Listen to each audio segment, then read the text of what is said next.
Hello दोस्तों। तो स्वागत है आपका हमारे दीक्षित पाठशाला यूट्यूब चैनल में। तो हमारा जो दोस्तों पिछला वीडियो था वो स्वरों के वर्गीकरण के ऊपर था।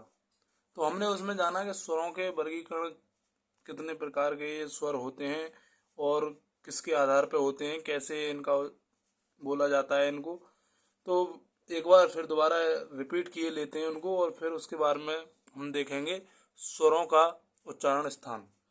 तो स्वरों का वर्गीकरण सबसे पहले हमने बताया था आपके लिए जीव के आधार पर ये तीन प्रकार के होते हैं: अग्रस्वर, मध्य स्वर, पश्च स्वर। तो इनमें जो अग्रस्वर होता है इसमें जीव का अगला हिस्सा उठता है, मध्य स्वर जो होता है इसमें जीव का मध्य भाग उठता है, और जो पश्च स्वर होता है इसमें जीव का पिछला भाग ऊपर उठता है। और फिर हमने उसके बाद में बताया था आपके लिए नंबर 2 ओष्ठ के आधार पर, ओष्ठ या होंठ के आधार पर। तो ये हमारे होते हैं वृत्तमुखी या अवृतमुखी, या फिर इनको हम कह सकते हैं वृत्ताकार स्वर या अवृत्ताकार स्वर, ये इनमें होते हैं।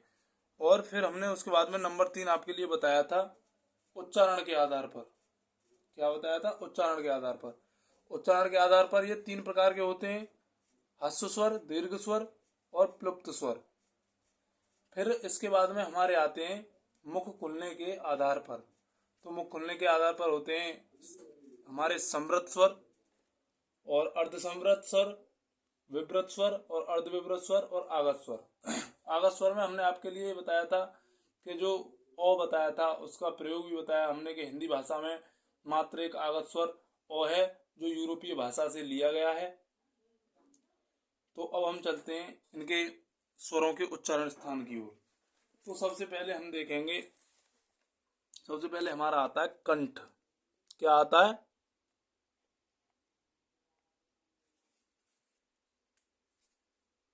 या फिर हम ऐसे कर लेंगे जैसे हमारे ये हैं अ और आ। इनकी जो आवाज निकलती है, इनका जो हम उच्चारण करते हैं वो हमारा निकलता है कंठ, यानी गले से निकलती है। इनकी जो आवाज हमारी निकलती है वो कहाँ से निकलती है? गले से। फिर इसके बाद में हमारी आती है छोटी ई और बड़ी ई। इनकी आवाज हमारी निकलती है तालव्य से। तालव्य, तालव्य का मतलब समझ रहे हैं? जो हमारा तलवा होता है, जिस समय हम ई और बड़ी ई ये जो कहेंगे तो हमारी जो जीभ है वो तालू से छुपी रहेगी। तो फिर इसके बाद में हमारे आते हैं छोटा ऊ और बड़ा ऊ। तो ये इनका जो उच्चारण है वो ओष्ठ के आधार पर होता है। क्या होता है? ओष्ठ के आधार पर।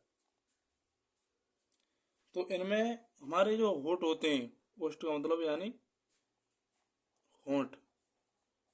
अब जैसे ऊ और बड़ा ऊ, इनका जब हम उच्चारण करेंगे ऊ ऊ तो इसमें हमारे होठ चलेंगे, तो इनका हम उच्चारण ओष्ठ के आधार पर करते हैं। अब इसके बाद में आता है हमारा रे। तो इसका जो हमारा उच्चारण होता है ये होता है मूर्धन्य के आधार पर। मूर्धन्य यानी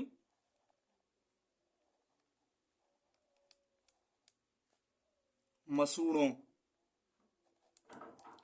मसूड़ों के आधार पर। तो जिस समय हम ये रिर रिर, तो हमारे मसूड़ों से हमारी जो जीभ है वो मसूड़ों से छिपेगी। अब इसके बाद में हमारी आते हैं छोटी ए और बड़ी ए। तो इनका जो उच्चारण होता है गले और तलवे को दोनों को मिलाकर होता है। तो हम इन्हें कहेंगे कंठोष्ठ, कंठ तालव्य स्वर। क्या कहेंगे? कंठ तालव्य स्वर, यानी कंठ प्लस तालव्य। तो ये हमारे क्या कहे जाएंगे?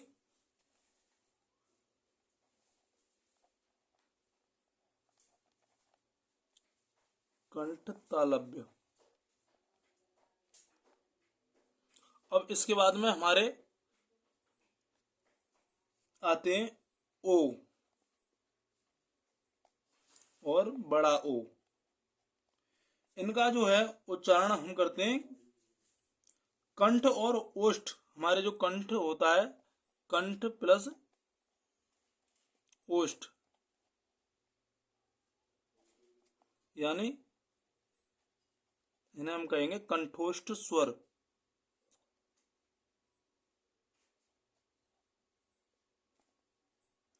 तो इनका जो उच्चारण होगा वो कंठ और ओष्ठ दोनों को मिलाकर होता है। तो जैसे अब ओ तो मतलब हमारे होठ भी चल रहे हैं और कंठ से आवाज भी आ रही है। तो दोस्तों हमारा जो स्वरों का वर्गीकरण तथा उनका उच्चारण स्थान है वो समाप्त हुआ। अब हम जब अगला वीडियो लेकर आएंगे तो हम व्यंजन के ऊपर लेकर आएंगे और उसमें हम व्यंजन बताएंगे कितने प्रकार के व्यंजन होते हैं, और ये इनके वर्गीकरण के बारे में भी बताएंगे और इनके उच्चारण स्थान के बारे में भी बताएंगे। तो दोस्तों आप हमारे चैनल पर नए यूजर हैं तो हमारे चैनल को सब्सक्राइब करें। अगर हमारा वीडियो आपको अच्छा लगा हो तो वीडियो को लाइक करें तथा चैनल को सब्सक्राइब करें, और साथ ही बेल आइकन को प्रेस करें और ऑल पर क्लिक करें, और अगले वीडियो के इंतजार में रहें। तब तक के लिए धन्यवाद और जय हिंद दोस्तों।